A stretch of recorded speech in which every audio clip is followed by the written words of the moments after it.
welcome to Talks at Google. My name is Lana Garrett. I'm happy and very excited to introduce today's guest, Jay Ellis. Jay spent his childhood inventing new personas for every town he landed in, too many to count.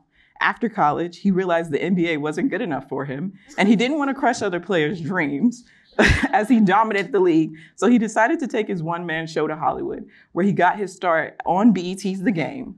Now an accomplished actor, philanthropist, and entrepreneur, Jay is best known for his role as Lawrence on HBO's Insecure, for which he won... Yeah, clap for Insecure.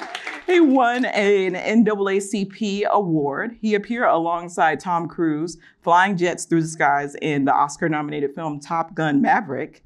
And when he's not on set filming, he spends the majority of the time in his days cleaning up messes that his daughter's imaginary friend Jack made. So karma for Jay. So let's welcome Jay, everybody. Give him a Google welcome. Yes. Yay. Lawrence Hive. I mean, just one time. One time. Lawrence Hive. Everybody was like, Lawrence is coming here. Hopefully, they're all Team Lawrence.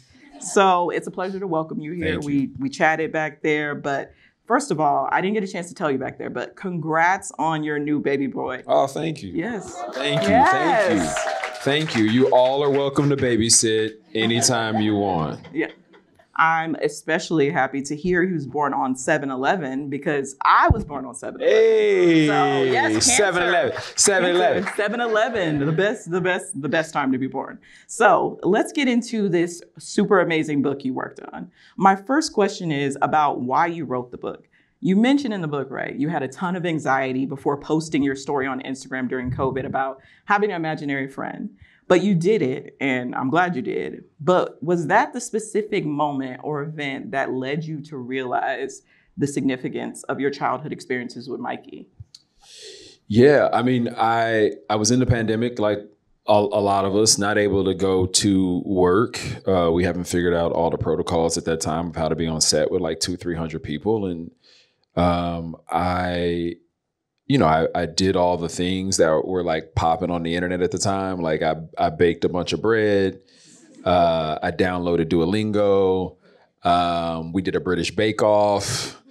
We did all the things. And I just kind of felt like I was still searching for something more and like just wanted something different. And what I realized is it was the pandemic was the first time where like, really the first time in my career since I started working when I booked The Game that I was just at home for months. And couldn't or wasn't able to go be on set all day long, 13, 14 hours a day, and then go promote a movie and then that movie get released. Like all of a sudden I was at home with all this time. And my parents live here in LA. They live in Inglewood. I was down at my parents' house looking through all these like childhood photos. And like my entire childhood just started kind of flashing back before me and all these people and places and things that had left such an imprint on my life. And one of those things was my childhood imaginary friend. And so then it got me thinking of this question of like, why do kids have imaginary friends? And I'm an only child, so really I don't care about anybody else. Why did I have an imaginary friend? And then that kind of just stuck with me for a while. And so I posted this video on IG and I was like refreshing it every 5 seconds because I was like, people gonna think I lost my mind. I just asked the world if they had an imaginary friend and then told a story. And then people started responding to it. And, they talked about their own imaginary friends or they wish they had one, or I didn't have an imaginary friend, but I used to make my doll talk or my G.I. Joe talk, or I was mad that my brother had one or my sister or my kid currently has one. And then that got me thinking even more like, oh, where does that go? Like we all have this innate creativity and imagination and this sense of play when we're kids. And then life's and we lose it along the way. And for me, writing this book was twofold. One, it was being able to remember stories about the people and the places in my life that made me the person I am so I could share them with my kids. But then also like I was kind of curious, like, oh, what does happen to imagination and where does it go? And then how do we get it back? So Mikey was a best friend, a confidant, like a brother to you. He helped you do a lot of things in your life. Plus personality is like a huge standout in the book. How did you capture this and like ensure you did justice and made sure he came alive on the page? Yeah, a lot of asking questions. Like I would hit my grandma and ask both my grandmas. I would hit my mom, my dad, my cousins who were around at the time. And I would just ask anybody who remembered me running around with an imaginary friend what my relationship was like with them, or what I would say that they said, or what did I blame them for, or whatever. And slowly, you know, when I couldn't answer questions for myself, these kind of gaps in my memory were filled in. And it really kind of painted the picture of who this guy was. And in my mind, like I always wanted a big brother. I'm an only child. Like I said, I always wanted a big brother. I grew up with a bunch of girl cousins who were all a few years older than me. And I was the baby and I was the only boy. So I was dying to have another dude around. And so I imagined Mikey as kind of what I was watching a lot of at the time, which was Dwayne Wayne and the Fresh Prince. Dwayne Wayne from A Different World and the Fresh Prince, obviously, for the Fresh Prince of Bel-Air. And that was kind of who he was. He kind of became those two people who, you know, in every sense of the way were cool, like for lack of a better phrase. And then the rest of it was just writing it as I can remember it. So what was it like meeting Mikey for the first time? You describe it briefly in the book, but like what was it really like meeting him for the first time? Yeah, it's funny. Like I don't know that there was like you know, in the book I talk about like we were in Tampa, Florida at the time, and this was back like when TVs had a booty on them. Yeah. Not the booty TV. And my dad had bought a TV out of a dude's trunk in the parking lot at a grocery store. And when the dude opened the box, he showed it to him and the glass screen was there with like the plastic casing around it with the knobs or whatever. Well, when we got home, my dad goes to take the TV out and the glass comes out, but nothing else because the box is filled with bricks. And we're in Tampa. So it's a storm every 5 seconds. So it starts raining and thundering and lightning. And my parents are in their room arguing because my dad is like, I'm about to go whoop somebody's ass tonight. I'm about to go find his mom. I'm about to be out. And my mom was like, you can't do that. You have a son.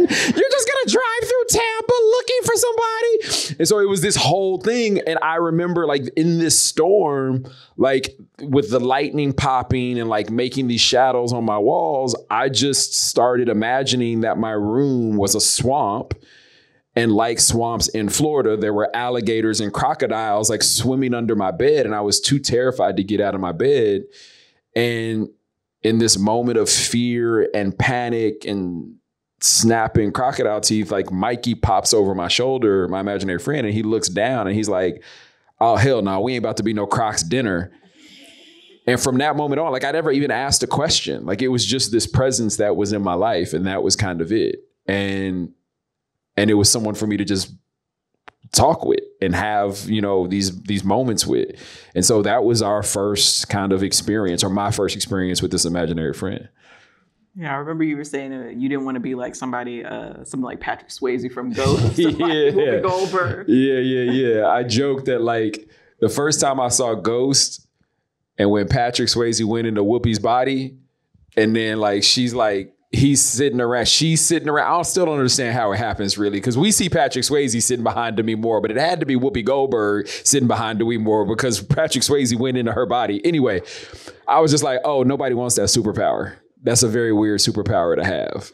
And then I thought I was Haley Joel Osment for a little bit and I could see ghosts. I thought I should have been cast in The Sixth Sense for real.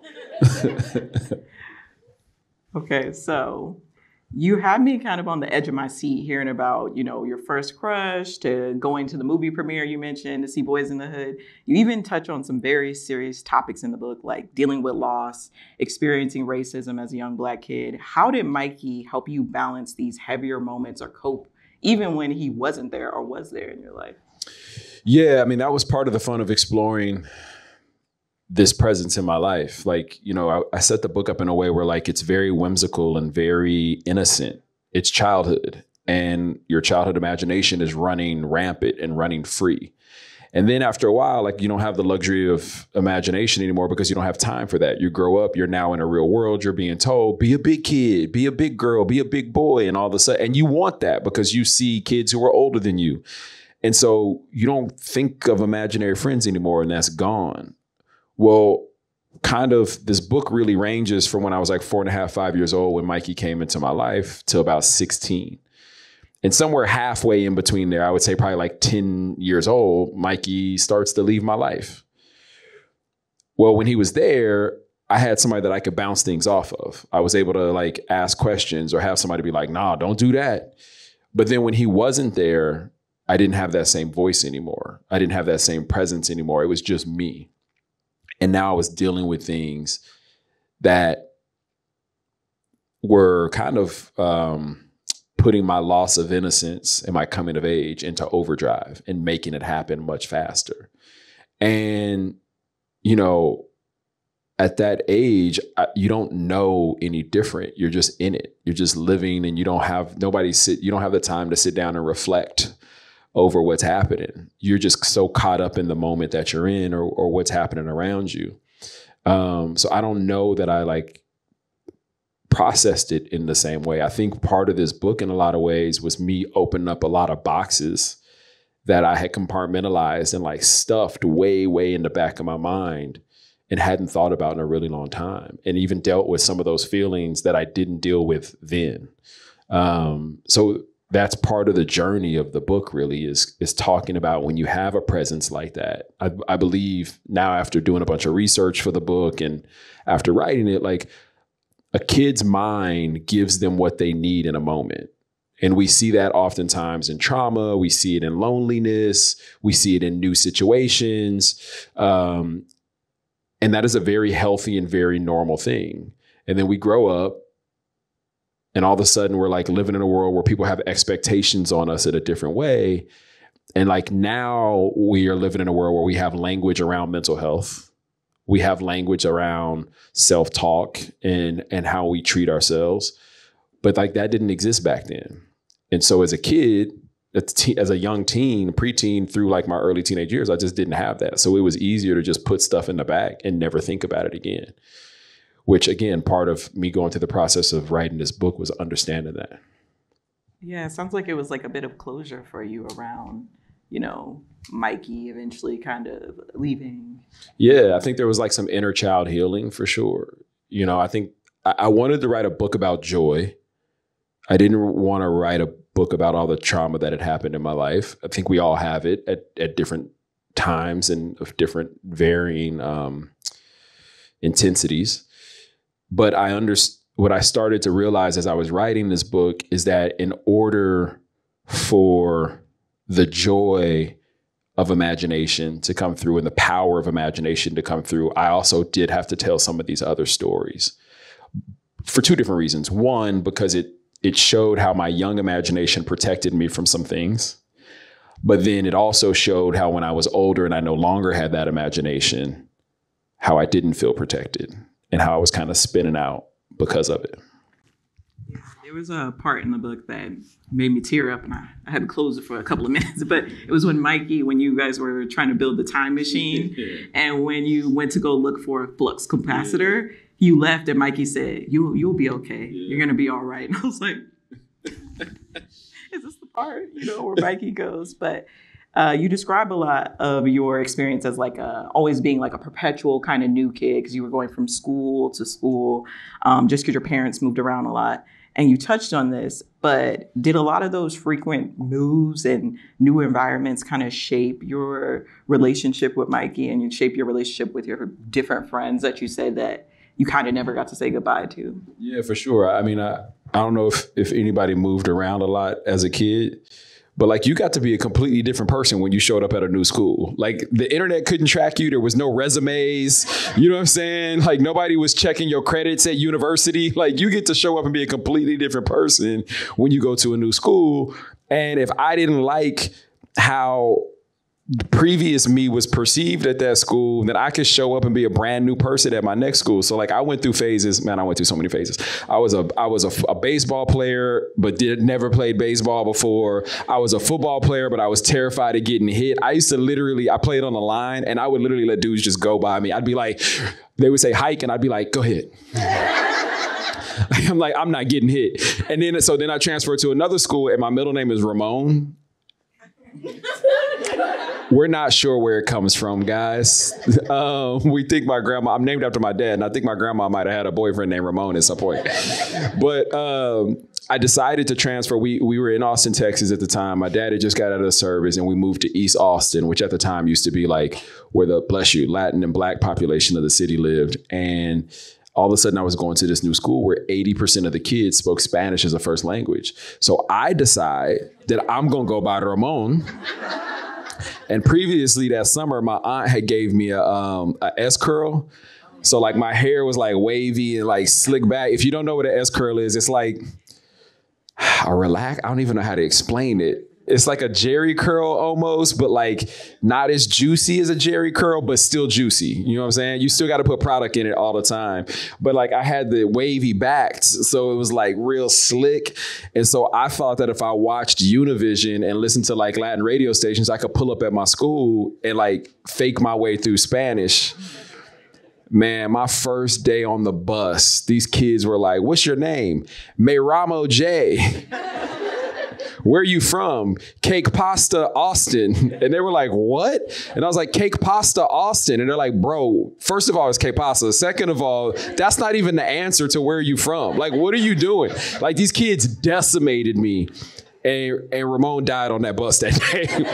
He never got off the bus. But with every school I went to, I could be a completely different person. And Mikey was there to like help me coach me through it to be a completely different character, which is interesting that then like years later, like I've fall in love with this passion that I have for acting and for telling stories. But it's funny because like, I joke and I say like, you know, it's some of them schools, like I hope I never cross them kids again. Cause like, I want to cross nobody who saw me as Ramon. Like they would be like, bro, like, but yeah, it definitely shaped obviously where I am today, but then it very much shaped my relationship with kids I went to school with at the time. I bet some of them were watching like Top Gun or watching Insecure and they're like, wait, that's Ramon. What's he doing on TV? Oh my God. What's he doing? I hope he fly pain better than he speaks Spanish. Like, that means you have to do like a Spanish speaking movie one day just to prove I'm wrong. Well, my next question was actually going to be about Ramon. So you've played many different characters and, you know, you've become this great actor, but did you ever channel Mikey into any characters you portrayed, say maybe Lawrence, or was Lawrence based off of maybe Ramon? You know? Nah, you know, it's interesting. I don't think I've played a character that is Mikey yet. Because I think it's really interesting. Like early on in my career, I would always test or book test for us. Does anybody know what testing is?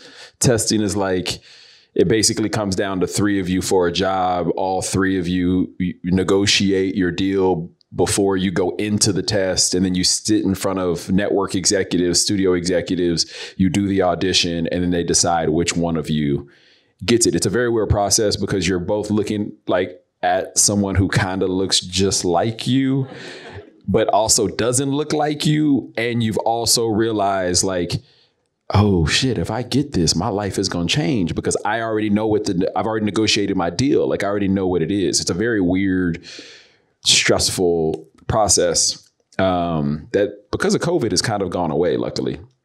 But I would constantly test for like big, funny broadcast comedies.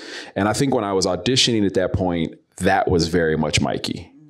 And then I think as I've gotten later in my career, everybody calls me for the boyfriend you love to hate. Everyone's like, yo, we love you, but we also hate you. So could you come do this job? And so I don't think that I've actually gotten to play Mikey in a character just yet. I will say the episode, there's an episode in Insecure, I think it was season 2, maybe episode 4, where Lawrence goes to a picnic with Tasha. and he's looking around and he's like, what is happening? I think that might be the closest I got to Mikey, because he didn't know what to do in that situation. I think that might have been the closest I got to Mikey. Oh, wow. It reminds me of some of the family picnics you talked about in your book. So, yeah.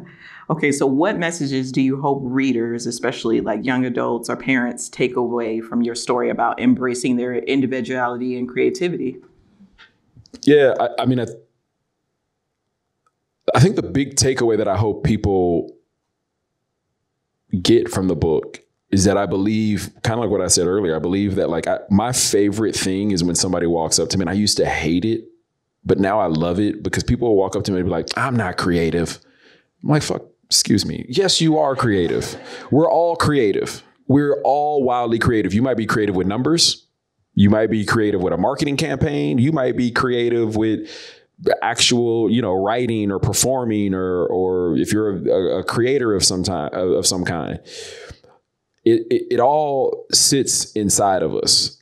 I'm looking around this room. I'm not sure, but I think most of you were probably born at a time just as the internet was like in full takeoff mode, or at least your childhood was probably at a time in full takeoff mode, which means you lived a life that was like boring and you had to just be outside, or you had to just play with toys, and you made those toys talk, and you made up situations for those toys, or you set all of your dolls or your bears or your G.I. Joes or whatever your toy of choice was, you set them across from you and you read to them or talked to them like you were teaching them class. That is imagination. That is creativity. We all have it. It sits within inside of us. But at some point, life starts lifing, and it kind of gets, for lack of a better phrase, beaten out of you. And then you have to focus on getting the grades to go to college and taking the SAT or ACT, whichever one still exists. And then you go to college, you know what I mean? And then you start to lose some of that. And then you go out in the real world and you got a job and you got to pay rent and you got to sit in traffic and, you got a date and you're doing all these things and you lose it. And so I hope that what people take away from the book, and I kind of talk about it in the last chapter, is that like, no, you actually have it. But I believe that like we have to find a way to bring ourselves 30 minutes of pure joy every single week, like without a device. I'm probably not supposed to say that at Google, but I do think even to make you the most efficient and effective person you're going to be in work and in life, I do think you still need to have some joy inside you. Like we're not robots. We're not meant to be robots. And I think that can come in a variety of ways. It could be paint and sip.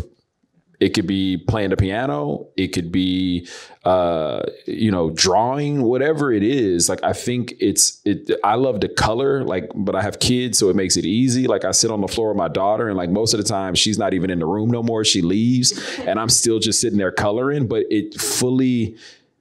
everything goes. And it's just like such a flow, like such an amazing state of mind to be in when you can take the pressure off yourself and relieve stress. And also, like in that case, engage with my daughter when she doesn't walk out the room. But I hope people take that away from the book. I hope they take away that like your imagination, your creativity, your sense of play, it is yours. We should all own it. We should all have it. And it is a vital part of mental health. It is a vital part of how we engage with other people. It's a vital part of how we see ourselves in the world, or even believe that you can do something else. Like if you can't imagine buying a house, imagine getting married, even imagination is such a basic thing. Like you have an idea of what you want a wedding to look like, or you want a house to look like, or a car or whatever. Like that's part of it. And it also allows us to have empathy for other people because you can imagine other people's circumstances. So I hope people take that away.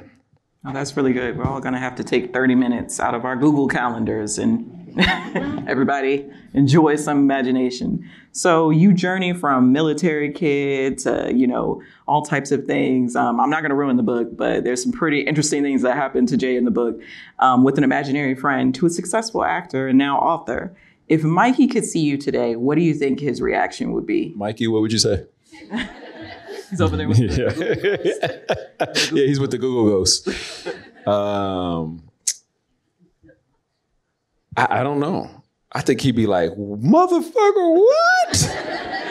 We did this? You know this is because of me, right? I don't know. I think there's I think it would be fun. I think it would be a party. I think it would be the thing that I have the hardest time doing, which is actually acknowledging the things that I've done and like being able to like celebrate them. I think that like if Mikey were in my life today, like that would be the thing that he would say is like, yo, you far exceeded our expectations. So like sit in it and enjoy it a little bit. He be throwing you a party. Okay, so if you could give one piece of advice to young Jay and Mikey while they were getting into trouble, from stapling your hand to the teacher's desk to all types of stuff, what piece of advice do you think that would be as you now being older? Do more. Do more. I should have gotten way more trouble. Not like bad trouble. I just want to be very clear, but do more. Life is just the sum of our experiences at the end of the day. And if you've ever sat with somebody who is near the end of their life, you realize that. They sit there and they talk about the things they loved when they were a kid. They talk about their parents. They talk about their children. They talk about maybe some things that made them happy. They loved going, out on the Santa Monica Pier on every Thursday, whatever it is. And you start to realize that, like, yes, we accumulate things, or we want to accumulate things, and we want success. And those are all very valid things. And I think also healthy and okay to want. But at the end of the day, like, life is really a sum of our experiences and this journey that we're on. And if we allow ourselves to enjoy it and experience it, then the other side of it, when you get to like sit back and look at it all, is really cool, because you get to look back and see all the stuff you've done and think about how you got to do it with people you loved, or how it made you find a person you love, or how it brought you back home, or whatever it may be. And I think that's just a really important thing. I think we forget it a little bit. And then I think of all the things that I wish I just would have done when I was a kid, that I was too scared to do, that now I'm like, oh man, I wish I would have just taken that experience and enjoyed it for what it was. So, yeah. Wow. That's, I love what you just said, but I also love, I think in the book, there's a quote you say about your childhood. You're like, my childhood in a lot of ways was shaped by his presence, and my entire adulthood life has been shaped by my childhood. I feel like that you just kind of touched on that, but those are both like really great quotes. We need to be writing these down for my own work life. Okay, so you talk a lot about 90s pop culture in the book. If there was one thing you love to bring back or relive from the 90s, what would it be? It could be food, it could be a style, it could be a product, person. Ooh.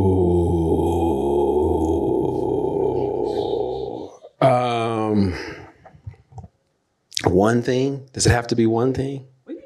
Can it be two? Oh, three things. In Living Color. Okay. I wish In Living Color would come back with that cast. I don't want the reboot cast. No shade to the reboot cast. I want that cast. That's one. Two, R&B, like real, like R&B. Like I miss a good love song or a good heartbreak song. But not like Keisha Cole, because her heart was always broken. Like it was too much heartbreak. She was good, but it was just too much heartbreak. It's got to be like a balance. It's got to be like Brandy and Monica. You know what I'm saying? The boy is mine, and they get the boy, and then they sitting up in their room. Mm-hmm. You know what I'm saying? Yeah.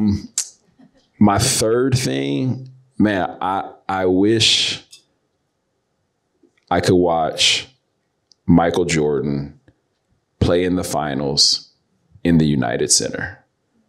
Like, I think that would be such a crazy thing to actually witness. Because as a kid, it I don't even know how to explain it. If any of you were in that time and in that era, the Chicago Bulls, Michael Jordan, like that was bigger than life. Like for those 82 games a season for 9 months, like it was literally the biggest thing ever. And I would love to sit through that. Yeah, I think most of us would have loved to have been at that. One of Jordan's games. I missed it. I was a little too young. But we are going to play a round of... Slight shot at the age. Slight 90s shot baby. at the age. Okay. It's all right. I miss Kobe too, but I miss Kobe too. Too young. We're gonna play a quick round of this or that 90s edition. So Nikes, so like the Jordan 1s, I've already talked about those in the book, or the Magic Johnson Converse. Nikes. You already know. I tell a story in the book where my dad, I wanted a pair of Jordans. My parents would not buy me the Jordans. I was the only grandkid for a long time. I tried to like sweet talk, guilt, do all the things to get my grandparents to buy them. They wouldn't buy them. I heard a kid at school. My dad ended up buying me Magic Johnson's Converse sneakers at the time. I heard a kid at school say he was about to get the Jordan 3s and they can make him fly. In my mind, I thought he really could fly. So I threw my Magic Johnson Converse sneakers in a gutter after a rainstorm and watched them float away. So stupid. It's a dumb kid. And because I thought they would float. And what I didn't realize at the time is most shoes float. It was not very smart. Anyway, it was like a week later when my parents realized that I was walking around in my old shoes and they asked me what happened. And I ultimately told them. But like, again, like Michael Jordan was God. So Nikes, like it's not even a question. When you said float and gutter, I immediately thought of it, of just like, we all float down in the shoes. I was like, oh God. Okay, so Beanie Babies or Pogs? Ooh. Pogs? People are trying to tell you, what do you think? Okay, here's my only thing with this. Do we have hindsight? Like today, do we have hindsight? Oh, well, how much they're going to be worth? Yeah. No. Beanie Babies. Because if that's the case, if I got hindsight, Beanie Babies. Yeah, okay. 100%. Okay. Some people didn't know what Pogs was. A Different World or Fresh Prince of Bel-Air? Come on, don't do this. That's not fair. I'm going to say Fresh Prince because I ended up at a private school where I was one of 4 black kids out of a school of 600, almost 700 kids. So for a very long time, I felt like I was truly the Fresh Prince. Yeah. All right. Crystal Pepsi or Surge? Crystal Pepsi. Okay. Does anybody know what Crystal Pepsi is? It was clear Pepsi. It was clear Pepsi. It sounds crazy, right? We put that in our bodies. It was clear Pepsi. It don't even sound like, you're like, wait, they take the color out of it? How do they do that? Okay, I remember that. Walkman or Discman? Ooh, I'm going to go with a Walkman. Because the Discman bumped too much. Like, it would always be skipping. Like, you couldn't walk. Like, and it was too big and bulky. Like, you know what I'm saying? I'm going to go with a cassette player. I might go with a Discman because I used to make a lot of but you know what? You're right. Oh, I had a bomb mixtape. And me and my homeboys in 8th grade, we used to make our own rap, we used to make our own rap mixtapes and we would like sing over and we would do everything and we would use baby pictures as like the cover. So we would like cut baby pictures and then we would tape it to an index card because an index card, if you folded it perfectly fit inside. Yeah, we used to pass our mixtapes around to each other. Yeah. Did you sell them or you just was giving them out for free? No, we would just pass them to the homeboys. Like, you listen to mine. No, you listen to mine. He killed that verse. And then one of my homeboys, never mind, I'm not even gonna put him out there. I was about to tell you the freestyle. I was like, give us some of that mixtape. Yeah. Okay, well, that was it for this or that. We're going to switch to audience Q&A now, which I know everybody is super excited to ask Jay questions. So we're going to do questions from the Dory, and then I'm going to switch to the audience. We're going to go back and forth. I promise I'm not going to forget about the Dory questions. So people in the Dory, don't be upset. So it says, thanks for being with us, Jay. And congrats on the new member of your family. It sounds like Mikey was a good friend to you through most of your childhood, but have there been times Mikey let you down or did you dirty? Yeah, a lot. Friends are horrible. Yeah, I mean, it's funny of going through this, obviously, I very clearly understand that like Mikey was a figment of my childhood imagination, but like that was my subconscious telling me to do the things that Mikey was telling me to do. So like at the end of the day, like I was making bad decisions, but putting them through my imaginary friends. So there were plenty of times. I threw my Magic Johnson Converse in a gutter. Like that was brand new shoes. Like that was very, very dumb. I also think about I tell this story in the book, like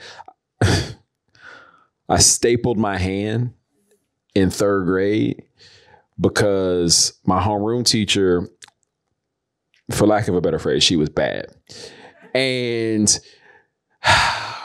she had this desk. She had this chair that sat next to her desk. And if you got in trouble in class, she would make you sit next to it. All the kids in my class saw it as punishment. I saw it as a reward. So I was always trying to figure out how I could get in that chair every single day. And one day Mikey whispers in my ear, you could accidentally staple your hand. So I run up to her desk, I slide my hand under there and I smash the stapler and she starts screaming. I'm clearly screaming. She pulls the staple out. She lets me sit there for the rest of class. The next day I decide that I want to say thank you to her. I take a rose out of a rose bush on my way to my bus stop. I give it to her. She says, thank you so much. This is so beautiful. And then after she smells the rose, I say, Miss Calloway, I was just wondering if you could be my girlfriend since we love each other so much. No, I will not be your girlfriend. But Mikey was like playing my Cyrano the whole time. So there was definitely times where he let me down for sure. I was totally thinking of the time where you ate somebody's food, like at your mom's job. Oh my God. He told you to. That's what I was literally, I thought you were going to tell that story where you're like, yeah, he ate someone's food at work because Mikey. Yeah, my mom, when I would get in trouble at school, I would either have to go to work with my mom or I'd have to go to work with my dad. My mom worked in the mall at the time. And Mikey said that he could talk to the mannequins in the stockroom. And one of the mannequins told him that Miss Kathy, who had this big Texas hair, she always wore blue eyeshadow, and she had a mean Tupperware collection. Like she bought it at a Tupperware, like somebody's house, like it did a Tupperware party. Anyway, apparently she could cook. One of the mannequins told Mikey that. So I went in the refrigerator, took her food out, warmed it up, and ate her lunch. He did, and when she asked him if he could have some, he's like, I don't know. She asked me. So clearly there was some for me. There was some for Mikey. Mikey didn't eat his for obvious reasons. And so Miss Kathy was like, oh, well, it looks like Mikey didn't eat his. After my mom done cussed me out, Miss Kathy was like, it looks like Mikey didn't eat his. Do you think he would mind if I had his food? And I was like, I have to ask him.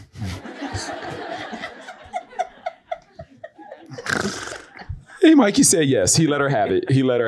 But yeah, Mikey led me astray a few times. And does anybody from the audience want to get up? I can also read the story, but I want to make sure that the audience gets a chance to ask questions. Will you just walk up to one of these mics, whichever's closest to you? Please share your first name and your question. Hey, what's up? I'm Colleen. Hey, Colleen.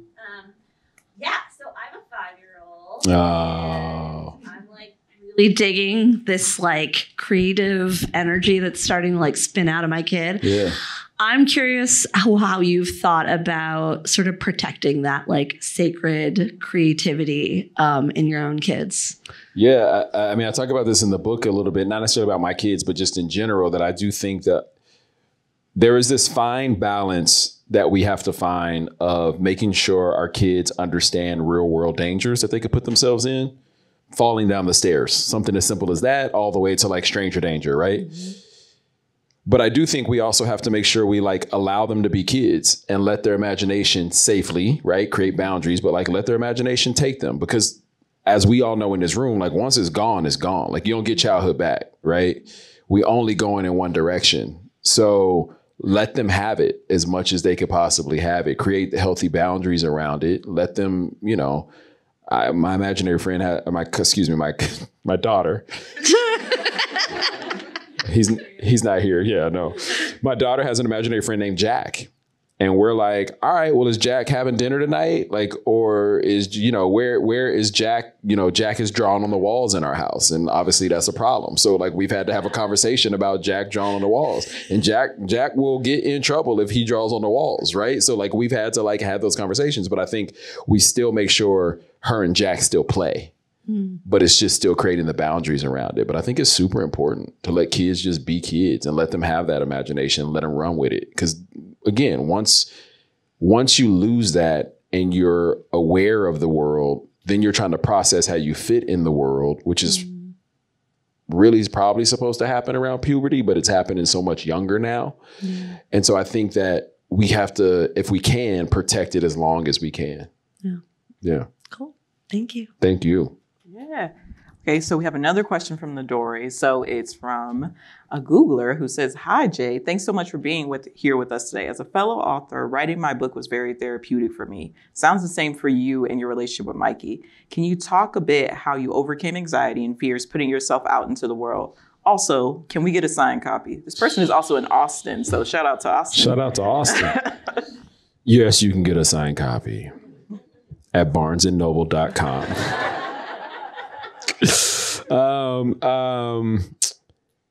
Yeah, it was definitely therapeutic for sure. Again, a lot of things that I hadn't thought about in a very, very long time.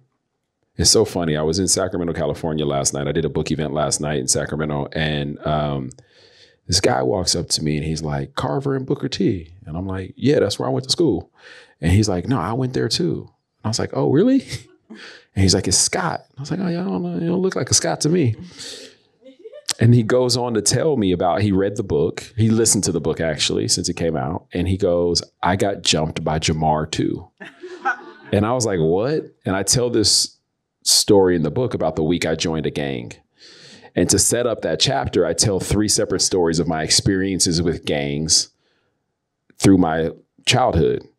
And then I say, and even through all that, I still understand the allure and the appeal of a young kid wanting to join a gang. I still get it. Even though my 3 experiences were not good experiences, I still fully understand all the things that make it look cool and shiny and alluring to a young boy. And then I tell this story about the week I joined a gang. And in it, on the very first day, I get to school and there's these 3 boys really, who are all standing like right in front of school, and they all like ragging on each other. And one of the boys was this kid named Jamar, who I would call him like a drunk uncle at a spades game, but trapped in a 13-year-old's body. And he was talking to these 2 boys who were dressed in baby blue, these 8th graders, and they were like going back and forth doing a bunch of yo mama jokes. And the boys thought Jamar went too far. So they decided they was going to fight him after school. And they fought him and they jumped him and they beat him up. But Jamar was just he fought all the time. And like if other kids were fighting, he would just jump into the fight. Like that's just what he did. And so this guy last night, he walks up to me. He's like, "Yeah, I got beat up by Jamar." And I write about him in the book. And it was really interesting to see how something that I completely forgot about, but it still played like this huge pivotal moment in my life.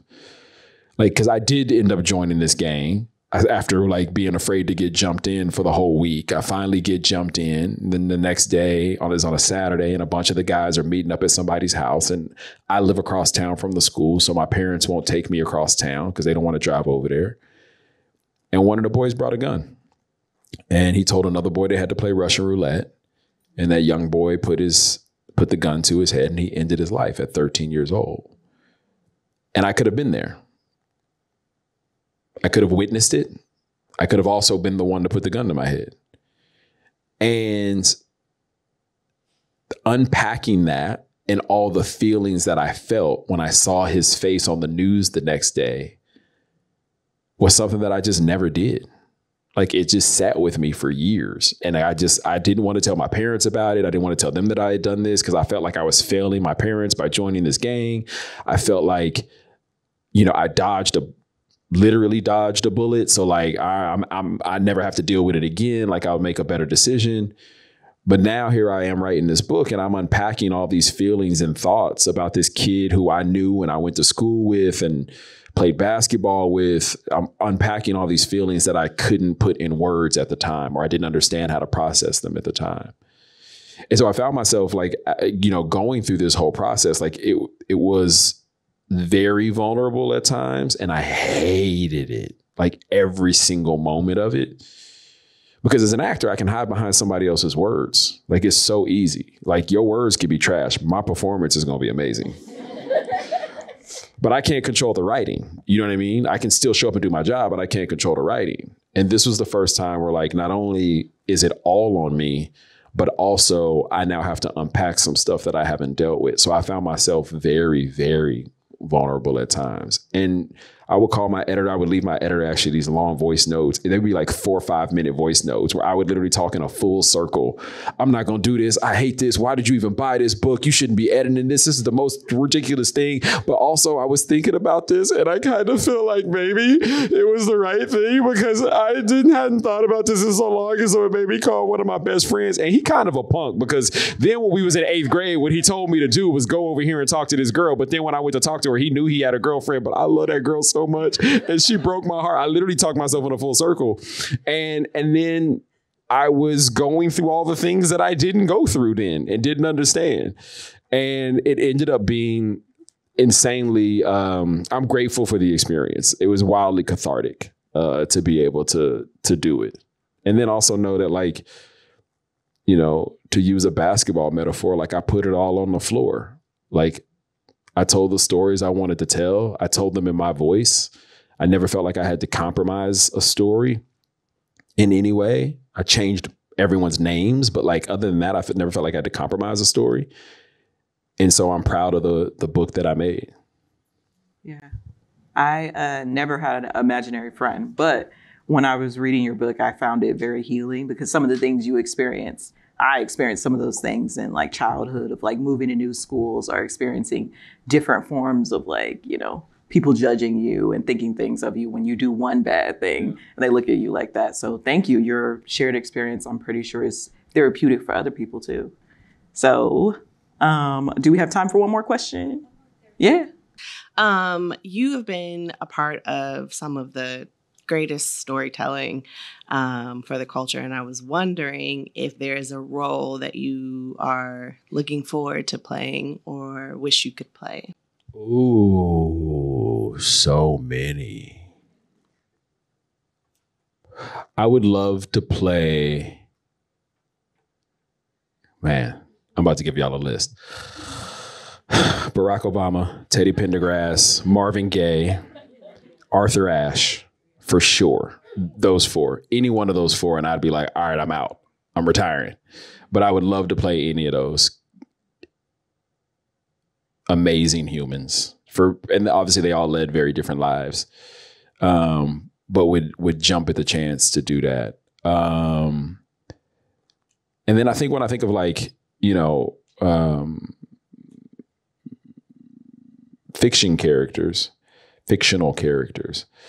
I think the thing that I'm always just most interested in is like, how do we, I watch a lot of stuff. I love fantasy. I love like a Game of Thrones, for example. Like I love Disappearing in Worlds.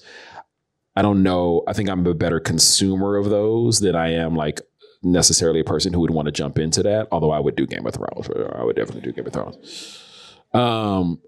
But I often think about, when I think about jobs, I think about like, oh, what is the walk? What is the journey of this person that like we haven't seen from someone who looks like me?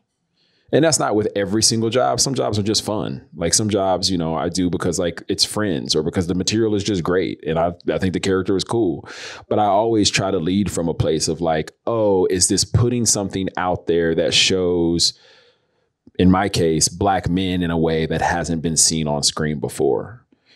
And then also under that, what is the universal theme under that? Because even in the nuance of a character that I play, there's still universal. Lawrence is a wildly universal character, even in the nuance of being a Black dude in South LA. Like he's still, is Lawrence is of every race out there. You know what I mean?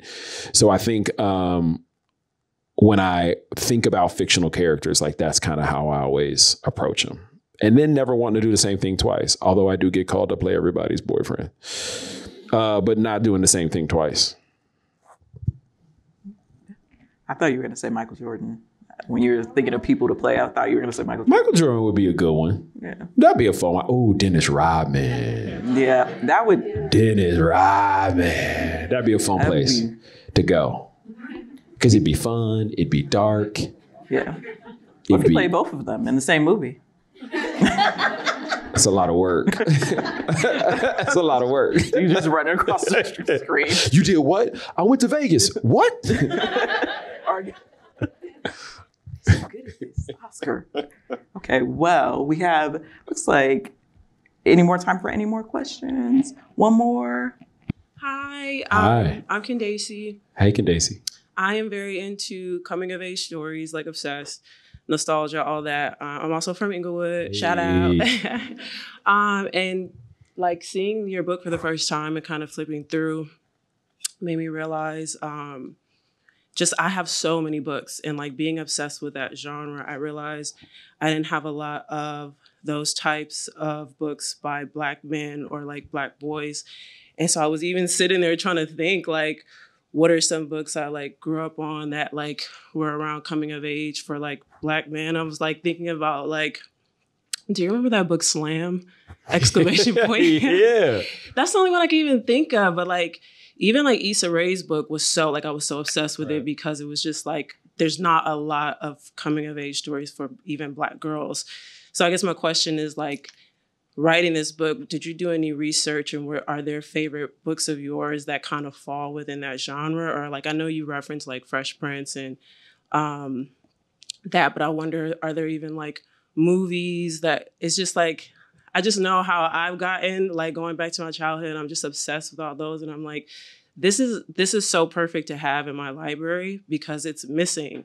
And so I'm wondering like, am I tripping? Is there more? Or is this like, are you kind of, do you feel like you're breaking into this like genre that is like completely missing amongst like bookstores? Thank you for your love of books. I'm obsessed. Yes, in some ways. I think of when I was growing up, what I read, because there wasn't a lot of books out there for us at the time, especially for a young Black boy. But like, I love like R.L. Stein, for example, because I love to be scared. Yeah. Love it. Like, there was a book series called Needy that was out there that I absolutely loved. I think I did do a lot of research for the book. I did a lot of research for the book more about like, how do we kind of destigmatize or demystify like the idea of imaginary friends. And you realize that like 68% of kids have imaginary friends, and most have them between 5 and 11 years old. And so some statistics around that, just to kind of set the stage of like what we're talking about here and how common this actually is. But most of us just forget about it. As I was writing the book, I mean, from a pop culture standpoint, I name so many things in the book. Yeah. Like, I mean, I think I name 5 Spike Lee films. Yeah. Obviously, I talk about Fresh Prince. I talk about music. I had a girlfriend in 7th grade who looked like Mel B. So like, I talk about the Spice Girls because of that. So like, the whole book is filled with tons. And also, by the way, not just fully pop culture, but also like where we were in the world. I talk about Matthew Shepard. I talk about HIV/AIDS. I talk about NAFTA, like all these things that had like a big kind of imprint on the time, but also like ripple effects for years later. Ebonics, like all this stuff that was happening. So there's that. What I realized when I was writing the book, there's an author named Damon Young who wrote a book called What Doesn't Kill You Makes You Blacker. And when I read Damon's book, it was actually one of the first times. That's not the only one. There's another one that's called, oh my God, White Boy Shuffle, Colson Whitehead. Colson. And it's about a young Black kid who ends up at a private school. And those 2 books, I think, were the first time I read books, and I was like, oh, this is like both of my existences and like kind of what I've gone through. But it's kind of hard to find. I think there's some amazing authors out there like Jason Reynolds, who writes in the YA space. Yeah. Right. Right. So go ahead. No, I'll say it. I know who you're talking about. Yeah. Like, I think there's guys like Jason Reynolds, or authors rather, like Jason Reynolds, who write in the YA space, where there is starting to become more representation. Cool. But I think if you start talking about folks who are writing like especially from a nonfiction point of view, like I don't think there are a ton of authors out there for a lot of different reasons. Whether it's the accessibility and equity, whether it's, you know, there are people who get to decide what stories matter and what stories don't matter, right? What can sell and what can't sell. So I think there's a lot of different reasons that we don't see it.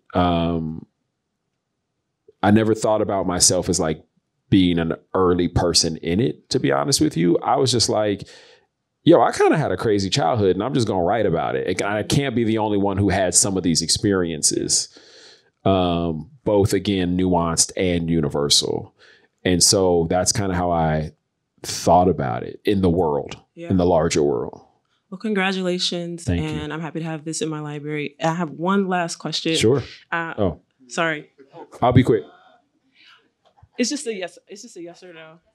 Are you thinking of adapting this into like movie, TV type?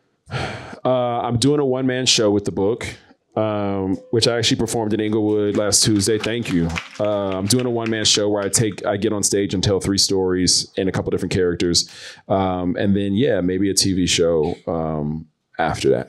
Yeah. Thank you. Thank you guys for being here. Everyone, give it up for Jay. Thank you so much for coming. I look forward to your one-man show. And everyone, please read his book. Yeah, Did everybody have an imaginary friend or just me? Adventures in Boyhood. So, thank y'all so much. Shout out to Jay.